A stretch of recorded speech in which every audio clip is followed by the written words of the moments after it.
नमस्कार. निरूपाची खूपच चिडचिड झालेली असते. निरुमा म्हणत असते, मला तर कळतच नाही, हा देविकाचा अंकल जरा वेगळाच वाटतोय. देविकाचा अंकल असा कसा काय वागू शकतो, मला का समजतच नाही. तेवढ्यात मीरा बोलते, बाईसाहेब, तुम्हाला जो प्रश्न पडलाय ना तो आम्हाला सुद्धा पडलाय. तेव्हा लगेच मीरा बोलते, पुरे. आता खरं सांगायचं तर बाईसाहेब, एक घाव दोन तुकडे करायची वेळ आली आहे. तुम्हाला काय वाटतं? तेव्हा लगेच निरूपा बोलते, काय वाटतं काय म्हणजे? देविकाचा अंकल आलाय आणि तू आता अशी कशी बोलतेस? तेव्हा लगेच मीरा बोलते, बाईसाहेब, तुम्हाला सुद्धा खटकतायत त्याच्यामधल्या गोष्टी, मला कळतायत ना त्या. तुम्ही आता कितीही काहीही सांगण्याचा प्रयत्न करा तरीसुद्धा मला एक गोष्ट कळून चुकली आहे. तुम्ही सुद्धा विचार करताय की खरोखर हा माणूस लंडनवरूनच आलाय काय? तेव्हा लगेच निरूपा बोलते, खरं सांगायचं तर तो विचार मी सुद्धा करतीये, पण उगाचच विषय वाढवायची गरज नाही. हा विषय जर का इथल्या इथे बंद झाला तर बरं होईल. त्यावेळेला मीरा बोलते, ठीक आहे, हा विषय इथल्या इथे बंद करूया, माझी काहीच हरकत नाही. कशाला उगाच विषय वाढवायचा? आणि तसंही एक गोष्ट लक्षातच ठेवली पाहिजे, कितीही काही झालं तरी देविका नेहमीच खोटं बोलत आले, आता सुद्धा आपण तिच्याकडे नजरेआडच करूया.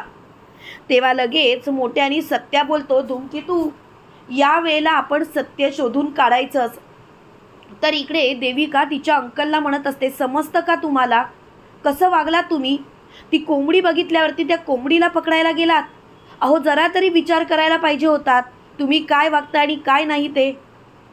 तेव्हा लगेच मोठ्यानी तिचा अंकल बोलतो, ए देविका, एक गोष्ट लक्षात ठेव, तू उगाच माझ्यावरती ओरडायचं नाही या. तू काय वागतेस ते कळतंय का तुला? तेव्हा लगेच देविका बोलते, तुम्हाला का समजत नाही आहे? अहो, तुम्ही माझे अंकल आहात, लंडनवरून आलेले अंकल खरोखर असे वागतील का? तेव्हा लगेच देविकाचा अंकल बोलतो, अगं पण त्यासाठी खिशात पैसे असावे लागतात ना. ते पैसे कुठे आहेत माझ्या खिशात? आणि जर का पैसे असते तर बरं झालं असतं. तेव्हा मात्र तिला खूपच राग आलेला असतो. त्याच वेळेला लगेच मोठ्यानी देविका बोलते, पुरे, पैसेच पाहिजेत ना, भेटतील तुला पैसे. आणि तेवढ्यात मीराचे जे 5 लाख रुपये असतात त्याच्यावरती देविकाच्या अंकलची नजर पडलेली असते. त्यावेळेला तो स्वतःशीच बोलतो, 5 लाख रुपये? 5 लाख रुपये इथे कसे काय? नाही, मला एवढे पैसे बघितल्यावरती राहणारच नाही. हे पैसे मला आता चोरलेच पाहिजेत आणि इथनं पसार झालं पाहिजे. देविका लगेच तिच्या काकांना म्हणते, अंकल काय झालं, कसला विचार करताय? तेव्हा लगेच देविकाचा अंकल बोलतो, काही नाही, तू तुझं काम जा कर, तू नको काळजी करूस, मी सगळं काही मॅनेज करेन. तर इकडे आपल्याला असं पाहायला मिळतं की देविका खूपच घाबरलेली असते. त्यावेळेला पंकज देविकाजवळ येतो आणि देविकाला म्हणतो, देविका, कसला विचार करतेस? त्यावेळेला लगेच देविका म्हणते, कसला नाही. त्यावेळेला लगेच पंकज बोलतो, देविका, अगं तुझे अंकल आलेत, आता तू कसलाच विचार करू नकोस, आता सगळं काही नीटच होईल, तुला काळजी करायची गरजच नाही आहे. तेव्हा मात्र निरूपा तिथे आलेली असते आणि निरूपा देविकाला म्हणते, देविका, एक गोष्ट मला सांग, हे खरंच तुझे अंकल आहेत? तेव्हा लगेच देविका म्हणते, हो, पण आई तुम्ही असं का वागताय? तेव्हा लगेच निरूपा बोलते, देविका, अगं लंडनवरून आलेला माणूस असा कसा काय वागू शकतो? त्यावेळेला लगेच देविका म्हणते, आई, अहो ते खूपच साधे वागतात, त्यांना पैशाचा माज अजिबात नाही, बघितलंत ना. तुम्ही असा विचार का करताय आई? तेव्हा लगेच निरूपा बोलते, असेल, हे बघ, तू वाईट वाटून घेऊ नकोस, मी फक्त विचारलं तुला वाईट वाटून घ्यायची गरजच नाही आहे. तेव्हा मात्र देविकाला खूपच बरं वाटत असतं आणि देविका म्हणते, नशीब ही निरूपा तरी मॅनेज झाली, आता काय करू मी, मलाच कळत नाही. तर इकडे आपल्याला असं पाहायला मिळतं की निरूपा खूपच चिडलेली असते. ती सारखी म्हणत असते, नाही, कुठेतरी काहीतरी मला खटकतंय. तेवढ्यात मीरा येते आणि मीरा बोलते, सासूबाई, अहो 5 लाख रुपये गायब झाले. त्यावेळेला लगेच मीराला निरूपा बोलते, काय पैसे गायब झाले? असे कसे काय गायब झाले? तेवढ्यात तिथे देविका सुद्धा आलेली असते आणि देविका म्हणते, मीरा, पैसे कसे काय तुझे गायब होतात ग, की आता काही ड्रामा क्रिएट करतेस? तेव्हा लगेच सत्या बोलतोय, देविका ड्रामा क्रिएट करणं काम हे तुझं, आमचं नाही, आणि आम्हाला गरजच नाही आहे ड्रामा क्रिएट करायची.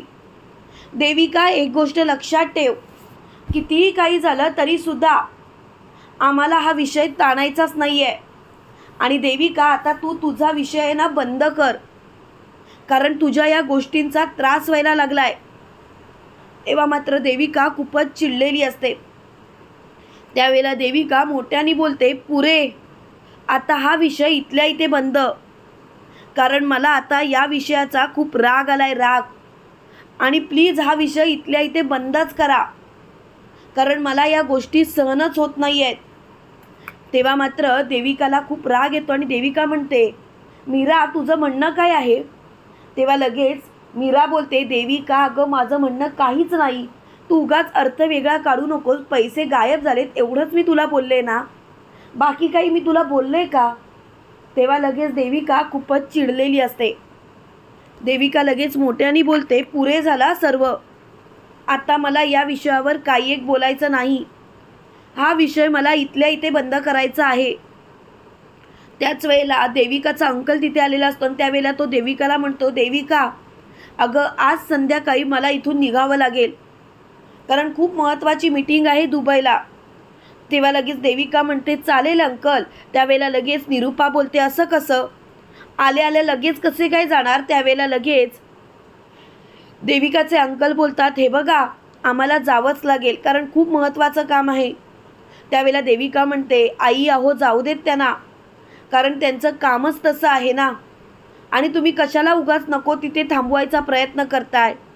आई प्लीज प्लीज समजून घ्या ना. तेव्हा लगेच निरूपा बोलते, ठीक आहे अगं माझी तर एवढीच इच्छा होती की त्यांनी राहावं, बाकी काही नाही. तेव्हा मात्र मीरा बोलते, पण तुम्ही असे कसे काय जाणार, तुम्ही थांबावं आणखीन 4-5 दिवस. तेव्हा मात्र देविका स्वतःशीच बोलत असते, या मीराचं काय चाललंय? ही मीरा ही मुद्दामून करते का? नाही, ही मीरा ना मुद्दामूनच करत असेल, कारण तिला मला त्रासच द्यायचा आहे ना. तेव्हा लगेच निरूपाला देविका बोलते, आई बघा ना, ह्या मीराला काही कळतंय का, त्यांना किती काम असतं.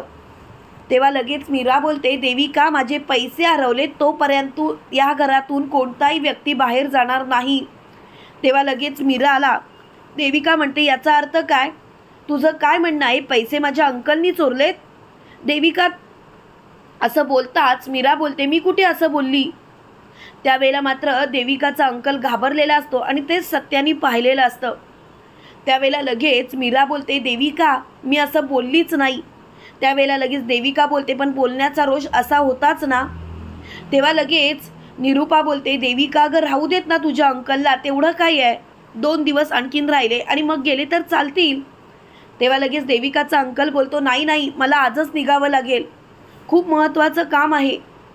तेव्हा मात्र निरूपा बोलते, जोपर्यंत मीराचे पैसे सापडत नाही तोपर्यंत कुणीही बाहेर जाणार नाही. तुम्हाला काय वाटतं मित्रांनो, खरोखर देविकाच्या अंकलचा पर्दाफाश होईल का?